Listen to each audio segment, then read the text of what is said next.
Hello everyone, after phylum platyhelminth and nematoda हम लोग phylum Annelida के बारे में पढ़ रहे हैं। अभी एक चीज समझिए, क्योंकि दिखने में ना ये तीनों वर्म की तरह दिखते हैं, पर हेल्मिन्थ हम सिर्फ प्लैटीहेल्मिन्थ और नीमाटोडा को बोलते हैं। एनालिडा को हम लोग हेल्मिन्थ नहीं कहते हैं, ठीक है। They are not called as helminth. ये लोग थोड़े से ज्यादा एडवांस्ड बोल सकते हो आप, बाकी इसके पहले वाले दोनों फाइलम के कंपेरिजन में एडवांस्ड है। हैबिट एंड हैबिटेट, कहाँ रहते हैं? दिमाग में एक एग्जाम्पल रखो, अर्थवर्म के बारे में पढ़ रहे हैं। फाइलम एनालिडा का नाम रखा गया था एन्यूलस, रिंग लाइक बॉडी होता है इनका, क्योंकि इसीलिए फाइलम एनालिडा का नाम रखा गया था एन्यूलस या फिर रिंग लाइक बॉडी। ये लोग एक्वाटिक होते हैं और टेरेस्ट्रियल भी हो सकते हैं। एक्वाटिक मतलब पानी में रहने वाले, मेजॉरिटी पानी को रहने वाले हैं। जैसे पोरीफेरा से आपने स्टार्ट किया तो पोरीफेरा एक्वाटिक है, राइट। देन उसके बाद सीलेंट्रेटा एक्वाटिक है। तो यहाँ पर आते आते आपको दिख रहा है कि कुछ जो है वो टेरेस्ट्रियल भी है। एक्वाटिक में मराइन हो सकते हैं, समुद्र में रहने वाले, या फ्रेश वाटर हो सकते हैं। मराइन का एग्जाम्पल है नेरिस और फ्रेश वाटर का एग्जाम्पल है लीच। यानी कि लीच कैसा एनालिड है? लीच एक फ्रेश वाटर एनालिड है और नेरिस एक मरीन एनालिड है। The one you're seeing in the picture is a picture of Nereis. कुछ इस तरीके से ये दिखाई देता है। इसका कैरेक्टरिस्टिक है कि इसमें डिस्टिंक्ट हेड, आपको पता चल जाएगा कि हेड क्या होता है, डिस्टिंक्ट हेड कैसे दिखता है। टेरेस्ट्रियल का एग्जाम्पल है फ्री लिविंग में फेराटीमा और अर्थवर्म। पैरासाइट कुछ ही ऐसे होते हैं एनालिड जो पैरासाइट की तरह होते हैं या पैरासिटिज्म बिहेवियर शो करते हैं। Most of the annelid, they have soft, elongated, segmented body. True metamerism, true segmentation पहली बार आपको मिल रहा है। इसके पहले किसी में भी ट्रू मेटामेरिज्म या ट्रू सेगमेंटेशन नहीं था। हालांकि टेपवर्म का बॉडी देखो तो ऐसा लगता है कि उसमें खंड किए हुए हैं, आपको पार्ट्स में बटा हुआ है, लेकिन ट्रूली सेगमेंटेड बॉडी नहीं कह सकते आप उसको वो ट्रूली, क्योंकि इसमें जब बॉडी सरफेस सेगमेंट में बटा होता है तो ये केवल एक्सटर्नली नहीं होता है। मेटामेरिक सेगमेंटेशन या मेटामेरिज्म का मतलब होता है कि बॉडी सरफेस सेगमेंट में बटा हुआ है। कैसे? Both externally and internally. Externally और इंटरनली दोनों तरफ से ये किस में बटा होता है? सेगमेंट में बटा होता है। सो उसे कहते हैं ट्रू मेटामेरिज्म या ट्रू सेगमेंटेशन। ये लोग ट्रिप्लोब्लास्टिक होते हैं, यानी कि इसमें 3 लेयर मिलेंगी आपको, एक्टोडर्म, एंडोडर्म एंड मेसोडर्म। आपको याद होगा बिगनिंग में हमने प्रोटोस्टोम्स और ड्यूटेरोस्टोम्स के बारे में पढ़ा था। प्रोटोस्टोम्स जिसमें पहले माउथ बनता है, ड्यूटेरोस्टोम्स जिसमें पहले एनस बनता है। तो जब तक माउथ नहीं आएगा तब तक आप ये टर्म यूज नहीं करोगे प्रोटोस्टोम्स और ड्यूटेरोस्टोम्स के बारे में।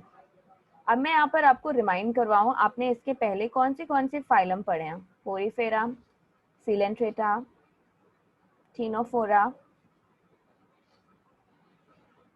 प्लैटीहेल्मिन्थ, नीमाटोडा। तो ये जो फाइलम आपने पढ़े हैं, इन सब में से किसी में भी हम लोग प्रोटोस्टोम वर्ड यूज नहीं करेंगे। एनालिड्स जो हैं वो आपको पहली बार प्रोटोस्टोम्स मिल रहे हैं। Okay, so these are protostomes. Term का इस्तेमाल किसी में भी नहीं होगा।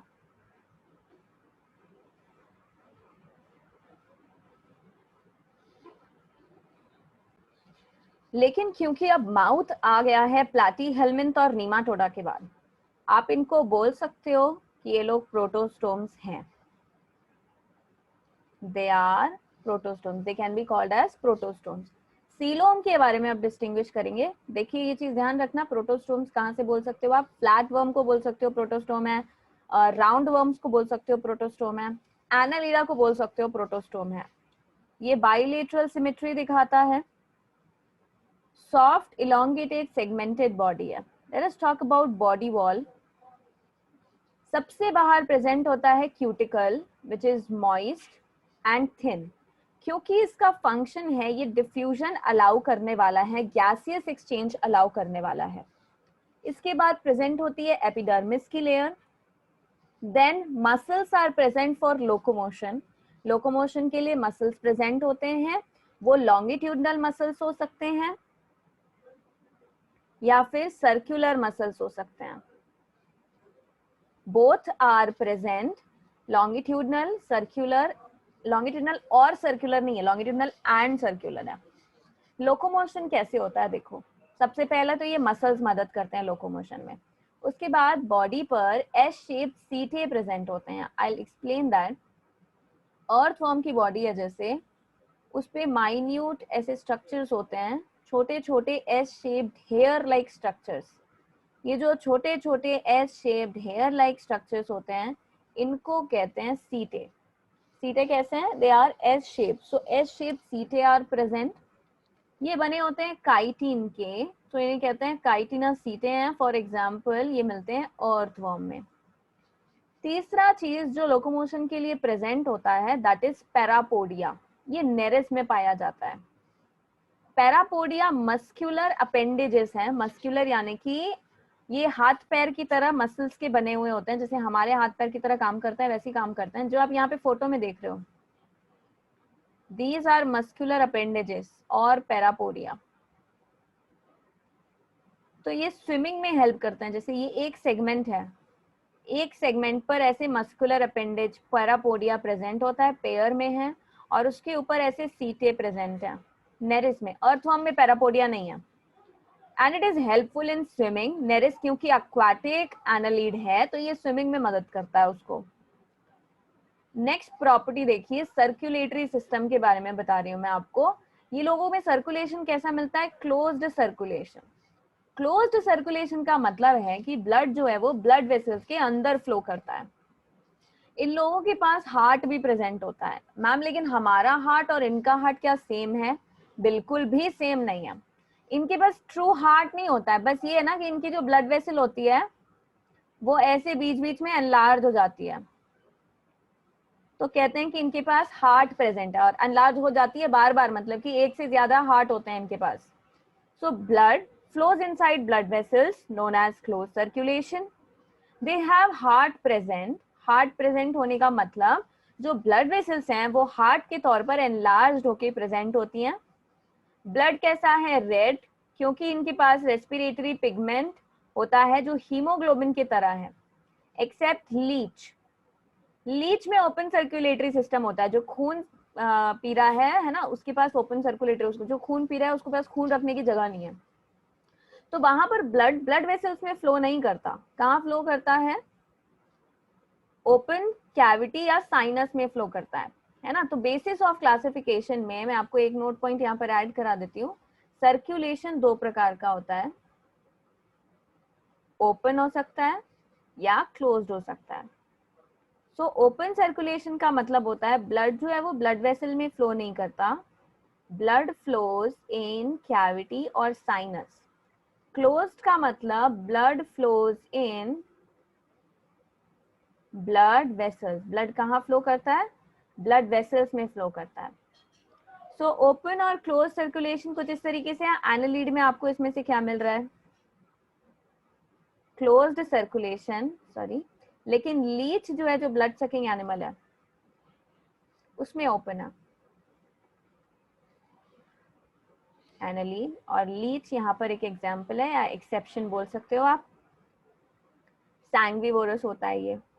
Digestive system, complete digestive system, यानी कि बॉडी प्लान कैसा हुआ? Tube with in a tube body plan कहलाता है जो। They have mouth, pharynx, intestine, anus present.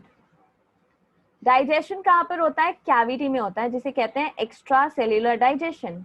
अब डाइजेशन वर्ड के लिए दो टर्म आपने सुने होंगे, इंट्रासेल्यूलर, इंटरसेल्यूलर, एक्स्ट्रा सेल्यूलर। सो जो आपके इम्पोर्टेंट या काम आने वाले हैं वो पहले मैं यहाँ पे बता देती हूँ कि दो प्रकार के डाइजेशन कैसे होते हैं। अगर कोई सेल है, यूनिसेलुलर ऑर्गेनिज्म है या कोई सिंगल सेल है जो खाने के पास ऐसे सराउंड हो रहा है ना, उसके बाद खाने को अंदर एनगल्फ कर ले रहा है, सॉरी यहाँ पर एनगल्फ कर ले रहा है, फिर उसके बाद ये पूरा वैक्यूल बन गया। Digestion inside cell is known as intracellular digestion। क्या कहलाता है? intracellular digestion। जब स्टमक है, जैसे हमारे पास स्टमक होता है, यहाँ पर एंजाइम रिलीज होते हैं और वो एंजाइम रिलीज करते हैं और फिर वो डाइजेशन होता है। एंजाइम्स रिलीज्ड इन कैविटी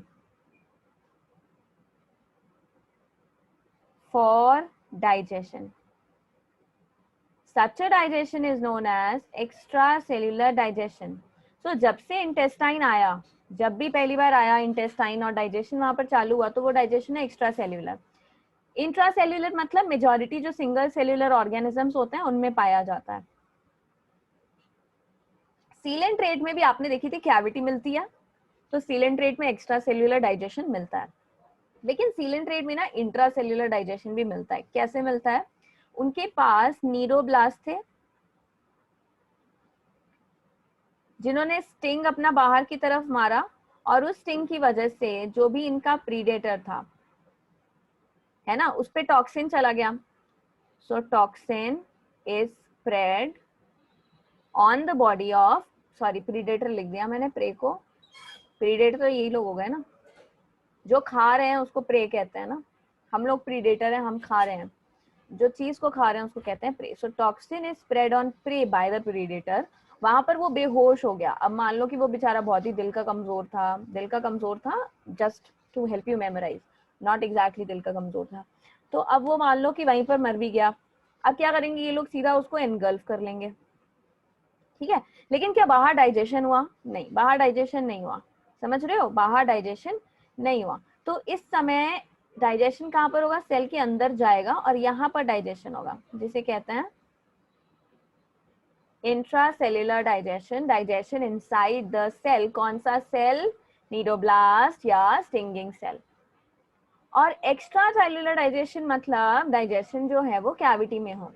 कई लिटरेचर इसे, कई बुक्स एक्स्ट्रा सेल्युलर डाइजेशन को इंटरसेल्युलर डाइजेशन भी लिखते हैं।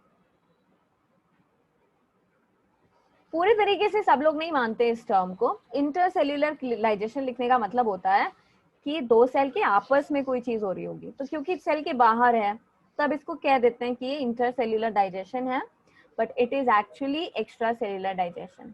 तो अर्थ फॉर्म में आपको क्या मिल रहा है? कैविटी में मिल रहा है, यानी कि एक्स्ट्रा सेल्युलर डाइजेशन है। एक्सक्रीटरी सिस्टम के बारे में बात करें, क्योंकि हमें ये मालूम है कि इन लोगों में ऑर्गन सिस्टम मिलता है। लेवल ऑफ ऑर्गेनाइजेशन कैसा है? Organ system level of organisation है।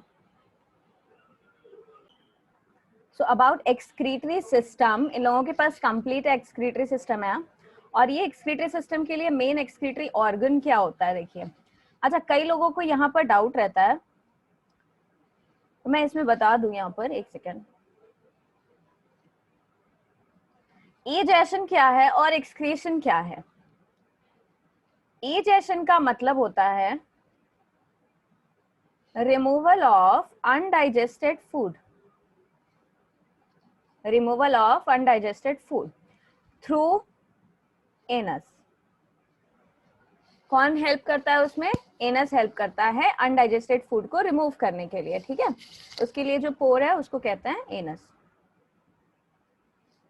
एक्सक्रीशन का मतलब होता है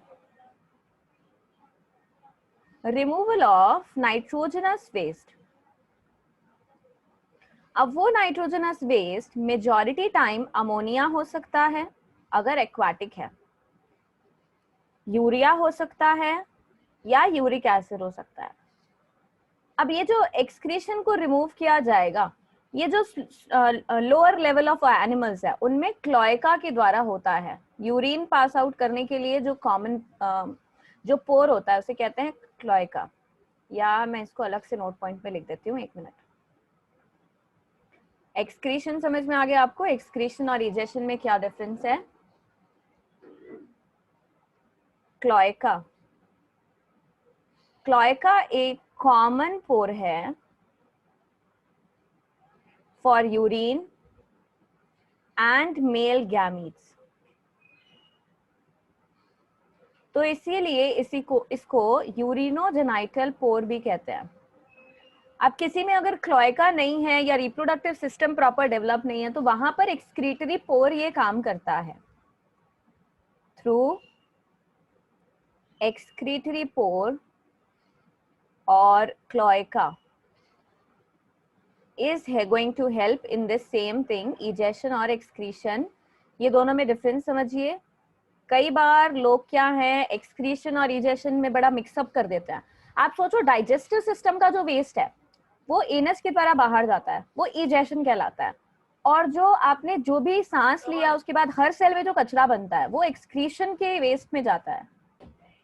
इनके पास एक्सक्रीटरी ऑर्गन, और हाँ एक्सक्रीटरी ऑर्गन और एक्सक्रीटरी पोर भी दो अलग अलग चीजें हैं।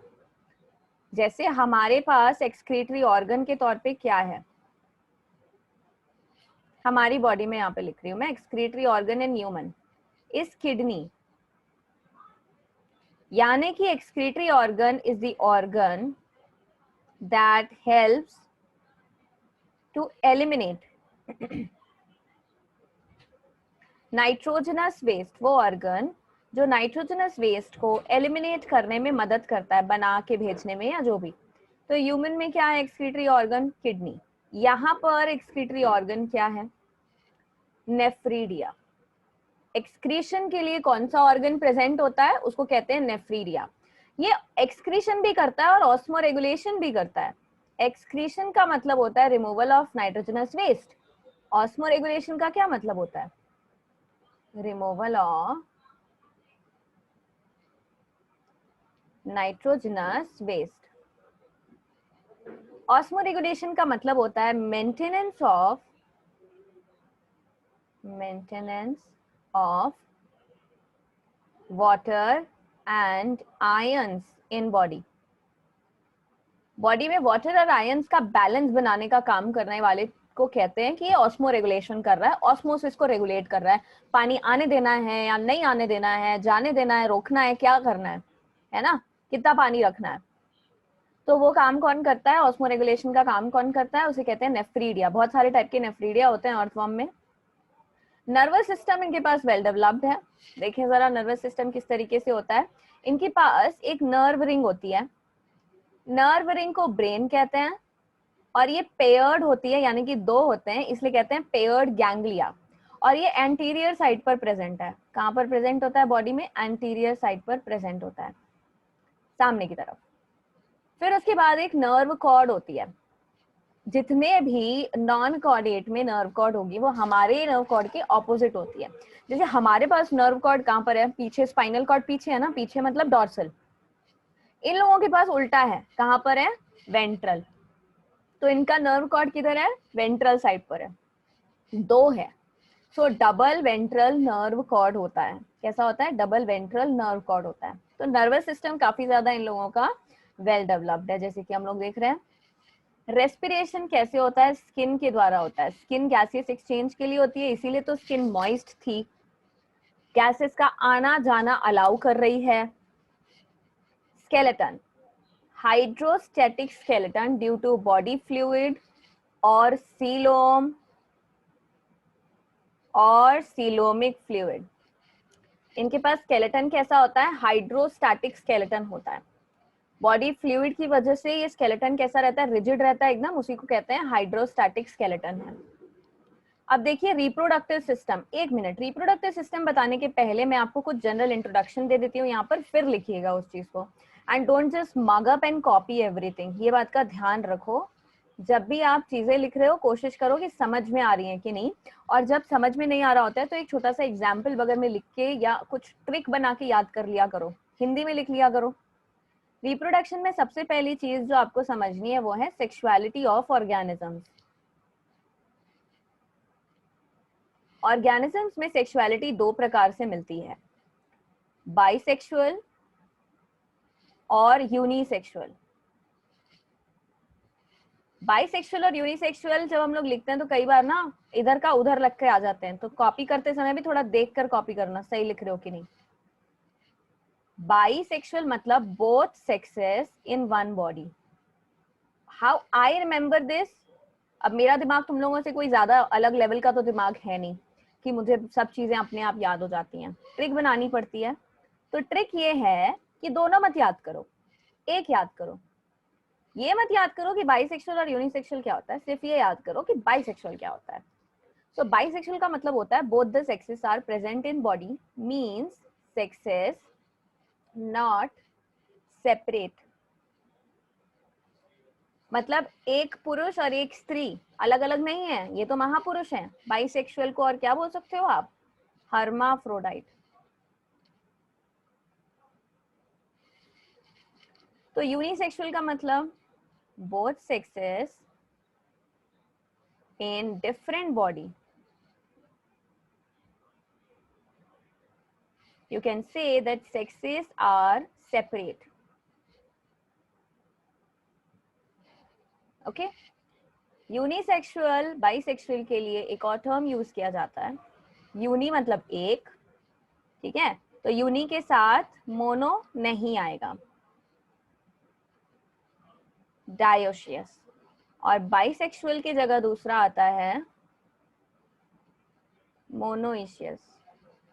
मोनोइशियस बाइसेक्सुअल हर्माफ्रोडाइट एक हुए और यूनिसेक्सुअल और डायोशियस एक हुए, सेम है ये। पहले के समय में, मतलब पहले जब क्लासिफिकेशन सिस्टम आ रहा था तब की बात कर रही हूँ मैं, कि स्ट्रिक्टली मोनोइशियस चीज जो है वो प्लांट में यूज हो जाती थी और यूनिसेक्सुअल बाइसेक्सुअल टर्म यहाँ पे यूज करते थे, लेकिन ऐसा कुछ भी लिमिटेशन नहीं है। सो सेक्सुअलिटी ऑफ ऑर्गेनिज्म में आपने देखा कि यूनिसेक्सुअल मतलब both the sexes are present in different body is unisexual. तो एक मेल बॉडी एक फीमेल बॉडी होगी। This is about sexuality of organism. Next, let's talk about fertilization.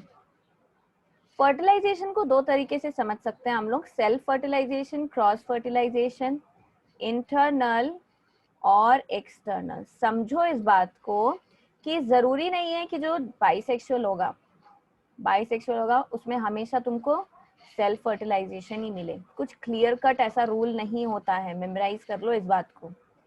तो इसलिए जहां जो लिखा है वहां का वही है, आप यहाँ पर कुछ आइडिया नहीं लगा सकते या गेस नहीं कर सकते कि कैसा मिलने वाला है। How to define fertilisation, fertilisation का मतलब होता है fusion of gametes. Fertilisation is fusion of gametes. Internal का मतलब ये fusion of gametes female body में होगा, inside female body, then it is internal fertilization. Chances of survival बढ़ जाते हैं यहाँ पे। एक्सटर्नल का मतलब fusion of gametes outside female body. Gametes बाहर रिलीज होंगे और फर्टिलाइजेशन बाहर होगा। So fusion of gametes takes place outside female body. Self fertilisation का मतलब होता है कि gametes from same individual fuse. ये तभी पॉसिबल है जब वो इंडिविजुअल बाइसेक्सुअल हो। यूनिसेक्सुअल में तो सेल्फ फर्टिलाइजेशन नहीं हो सकता कभी भी, है ना। यूनिसेक्सुअल में सेल्फ फर्टिलाइजेशन नहीं हो सकता, तो सेल्फ वाला केवल बाइसेक्सुअल में देखा जा सकता है। तो बाइसेक्सुअल के बारे में एक और चीज मैं लिख देती हूँ यहाँ पे, देखो मेशो सेल्फ फर्टिलाइजेशन और क्रॉस भी मिल सकता है इसमें। क्रॉस फर्टिलाइजेशन मतलब दो डिफरेंट ऑर्गेनिज्म के गैमीट्स फ्यूज कर सकते हैं, ठीक है, डाइवर्सिटी के लिए करते हैं, ऐसा होता है, पॉसिबिलिटी है। यूनिसेक्सुअल के लिए both the sexes are in different body and they only show cross fertilisation.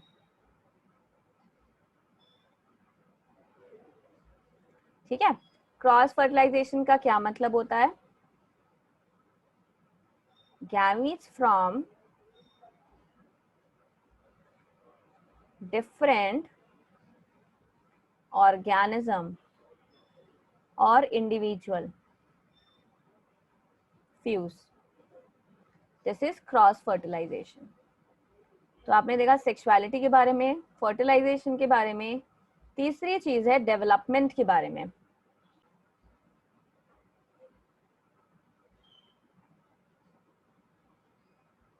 Development इनमें कैसा मिलता है?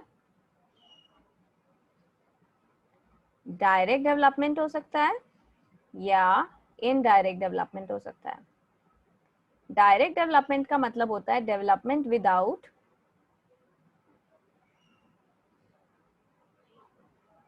Larval stage. बीच में कोई लार्वल स्टेज नहीं आएगा. डायरेक्ट जो भी एग होगा उससे एडल्ट बनेगा. इनडायरेक्ट का मतलब डेवलपमेंट विथ लार्वल स्टेज. क्या होगा? लार्वल स्टेज आएगा और लार्वल स्टेज बीच में आता है, इसलिए उसको कहते हैं इनडायरेक्ट डेवलपमेंट. तो बेसिस ऑफ क्लासिफिकेशन में ये चीजें भी आप या तो साइड में नोट पॉइंट के तौर पे ऐड कर लो. यहाँ पर देखते हैं रिप्रोडक्टिव सिस्टम में सबसे पहले सेक्सुअलिटी. यूनिसेक्सुअल मिलते हैं कि बाइसेक्सुअल मिलते हैं? सो नेरिस यूनिसेक्सुअल है. यूनिसेक्सुअल का मतलब ये मेल नेरिस है और ये फीमेल नेरिस है. ठीक है, मेल नेरिस और फीमेल नेरिस. नेरिस किसको बिलोंग करते हैं? पॉलीचीटा क्लास को बिलोंग करते हैं. मोनोइशियस और बाइसेक्सुअल का मतलब sexes are present in the same body. Earthworm, leech. Leech belong करता है हिरुडीनिया को. तो इन लोगों में एक ही बॉडी में मेल और फीमेल प्रेजेंट होता है. ठीक है, एक ही बॉडी में मेल और फीमेल प्रेजेंट होता है, इसीलिए इन्हें हम लोग बाइसेक्सुअल, मोनोइशियस या फिर हर्माफ्रोडाइट भी कह सकते हैं. Right, they can be called as hermaphrodite. Earthworm belongs to oligochaeta. Fertilisation देखें. फर्टिलाइजेशन इंटरनल हो सकता है जैसे लीच में मिलता है, और एक्सटर्नल हो सकता है जैसे नेरिस में है और अर्थवर्म में है. डेवलपमेंट डायरेक्ट डेवलपमेंट है अर्थवर्म और लीच में, और इनडायरेक्ट है नेरिस में. इसके लार्वा का नाम होता है trochophore.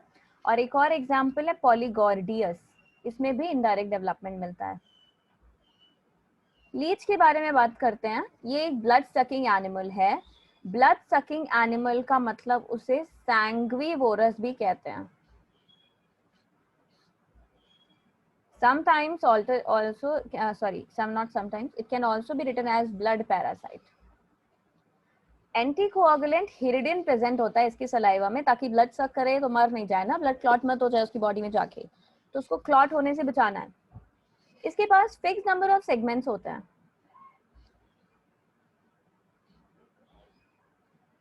And those fix number of segments are 33 segments.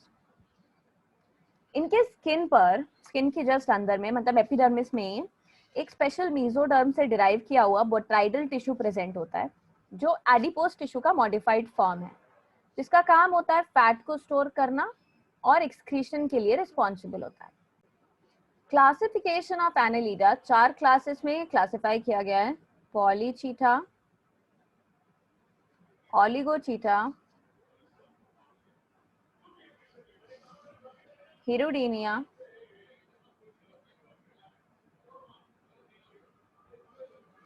And archi annelida. Archi term जहां पर आ जाता है मतलब हम लोग प्रिमिटिव की बात कर रहे हैं.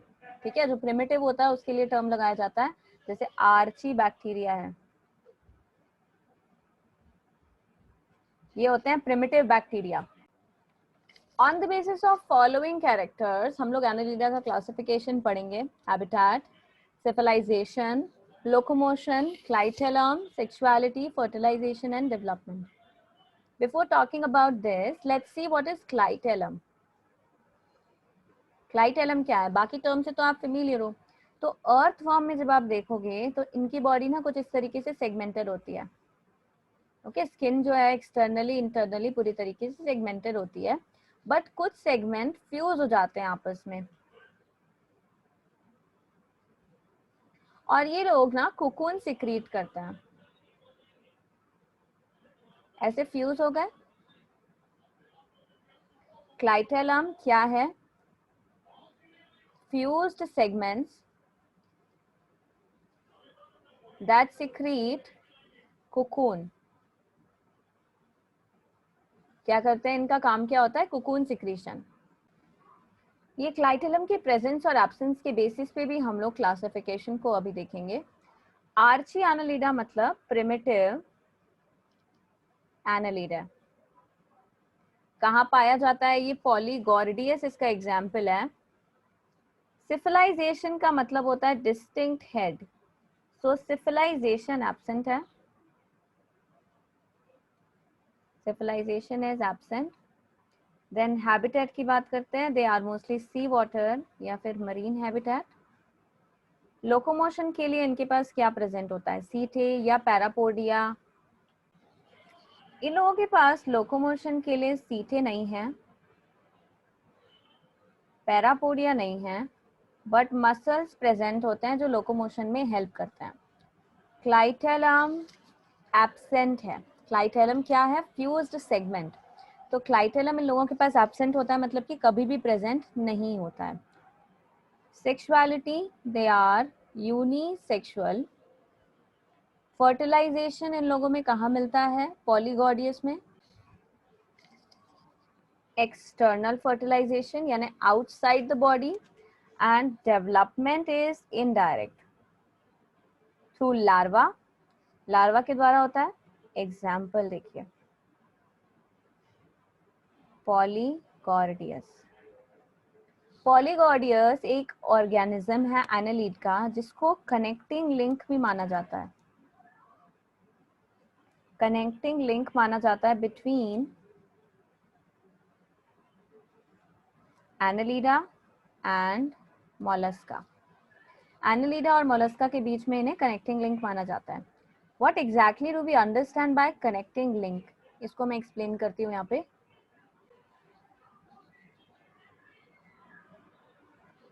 Connecting an organism or sometimes a class of organism which represents characteristics of two organism from different phylum or kingdom or any other level of hierarchy.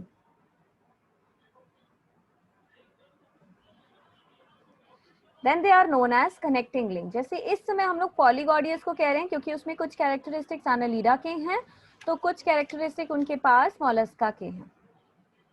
Third class जिसके बारे में पढ़ रहे हैं दैट इज हिरुडीनिया। हिरुडीनिया के एग्जाम्पल्स लिखवा देती हूँ मैं आपको। Hirudinaria which is leech. Another example is Bonilia. Bonilia is marine leech. खास बात है बोनीलिया के बारे में, बोनीलिया में जो मेल होता है it lives permanently in female uterus. कहाँ पाया जाता है वो? फीमेल यूटेरस में मिलता है। यानी कि आपको ये चीज पता चल गया कि ये यूनिसेक्सुअल है।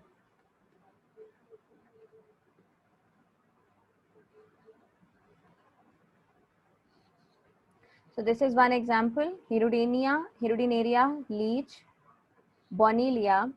एक और एग्जाम्पल है इसका, hirudo. Hirudo is medicinal leech. Medicinal leech बहुत सारे मेडिसिन सिस्टम में ना, जैसे किसी को अगर मान लो ब्लड में कुछ प्रॉब्लम है तो ब्लड को सक करवाते हैं, प्यूरिफिकेशन करवा देते हैं, तो उसके लिए मेडिसिनल लीच है हिरियोडो। सिंथेटिकली मतलब इसको रेज किया गया है with the help of many you can say biotechnology की मदद से हम लोगों ने बनाया और इसको मेडिसिन के पर्पस पे यूज किया जाता है। दिस इज मेडिसिनल लीच और हिरियोडो जिसको कहते हैं। हिरुडेनिया हैबिटेट कहाँ पाए जाते हैं? तो अभी देखा हम लोगों ने मरीन भी है इसमें, सॉरी मराइन, और फ्रेश वाटर भी है। सिफिलाइजेशन यानी कि डिस्टिंक्ट हेड एब्सेंट, देखकर आप नहीं बता सकते कि इन लोगों का हेड कहाँ पर है।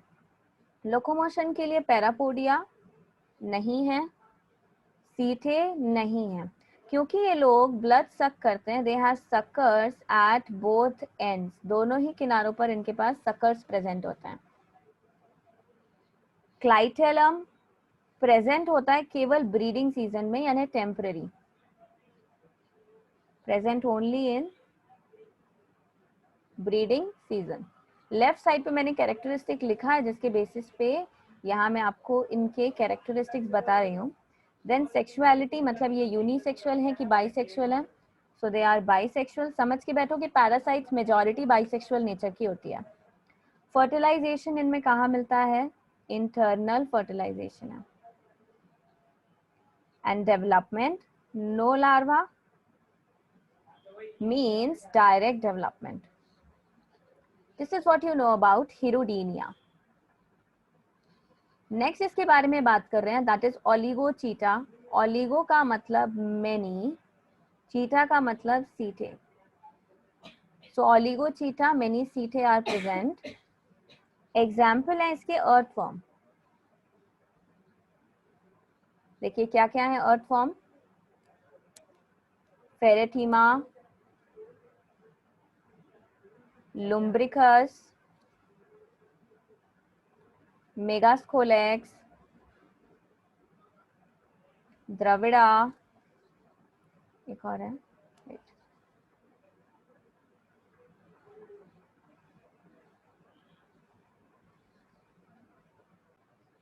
Ferretima, Eutyphius, Lumbricus, Megascolex, Drevera. These are South Indian earthworm. उस क्लाइमेट में ये ज़्यादा अच्छे से रहते हैं। South Indian earthworm. Ferretima, Eutyphius, they are North Indian earthworm.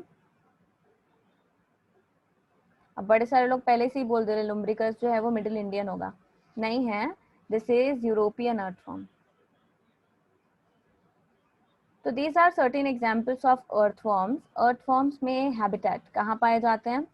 Now they are terrestrial as well as they are aquatic. Civilization absent है, distinct head नहीं होता है इनके पास। Locomotion के लिए सीटे are present, Parapodia absent. Clitellum present होता है और एक्चुअल में ये अर्थवर्म का ही डिस्टिंक्ट कैरेक्टरिस्टिक होता है clitellum. Sexuality, they are unisexual और बाइसेक्सुअल, दे आर बाइसेक्सुअल और हर्माफ्रोडाइट। इन लोगों में फर्टिलाइजेशन क्रॉस फर्टिलाइजेशन होता है, एक्सटर्नल फर्टिलाइजेशन होता है। Development direct, no larva. Polychaeta class के बारे में बात करेंगे। सो पॉलीचीटा सीटे आर प्रेजेंट, नेरिस की बात कर रहे हैं पॉलीचीटा। तो ये लोग एक्वाटिक हैं, by nature aquatic, sea water में पाए जाते हैं। सिफिलाइजेशन इन्हीं में देखा गया है। So cephalisation is present in case of polychaeta. Locomotion के लिए इनके पास सीटे भी प्रेजेंट है और पैरापोडिया भी प्रेजेंट है, मस्कुलर अपेंडेजेस। क्लाइटेलम एब्सेंट होता है। सो बेसिकली क्लाइटेलम इन्हीं का कैरेक्टरिस्टिक है, अर्थवर्म का कैरेक्टरिस्टिक है। हिरोडीनिया में तो ये केवल ब्रीडिंग सीजन में आता है। सेक्सुअलिटी, क्या ये यूनिसेक्सुअल है या बाइसेक्सुअल है? यूनिसेक्सुअल। थोड़ी देर पहले मैंने आपको बताया था male Nereis and female Nereis अलग अलग होते हैं, राइट? फर्टिलाइजेशन इन लोगों में कैसे मिलता है देखिए, external and in water. So external fertilisation पाया जाता है। केवल लीच है पैरासिटिक फॉर्म जिसमें इंटरनल फर्टिलाइजेशन है, राइट? एंड लार्वा आपको दिखेगा यहाँ पर नेरिस में है, इनडायरेक्ट डेवलपमेंट। लार्वा का नाम है ट्रोकोफोर लार्वा। एग्जाम्पल्स देखते हैं क्या है। Nereis, also known as sandworm. Then there is Aphrodite, also known as sea mouse. So these are some examples of Polychaeta. हम लोगों ने क्लासिफिकेशन ऑफ एनालिडा देखा, पॉलीचीटा, ओलिगोचीटा, हिरुडीनिया, आर्ची एनालिडा, पोहा, ऐसे याद रख सकते हो आप इनके 4 क्लासेस के बारे में. एंड कैरेक्टरिस्टिक्स पर्टिकुलर एग्जाम्पल को लेके जरूर मेमोराइज करने की कोशिश करिएगा. नेक्स्ट क्लास में हम लोग फाइलम आर्थ्रोपोडा के बारे में पढ़ेंगे.